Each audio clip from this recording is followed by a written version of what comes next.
How to delete Instagram account permanently. Let's get started. First, launch your Instagram app. Make sure you have already logged into your account. Now navigate to the profile page. Click on three bars given at the top right. Now head over to the section Account Center.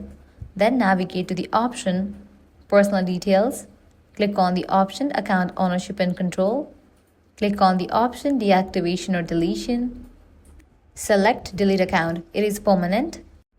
All of your Instagram account details will be deleted. Now click on Continue. Now here you will need to provide the reason why do you want to delete your Instagram account. Select any of it, then click on Continue. Click on Continue again. Before deleting your Instagram account permanently, you can download your information or transfer it. If you want to do so, use these options, then click on Continue. Now type in your password over here and confirm it. With that, your account will be scheduled for deletion. After completion of 30 days, your Instagram account will be permanently deleted. But within 30 days of period, you can use your Instagram account's credentials and log in anytime.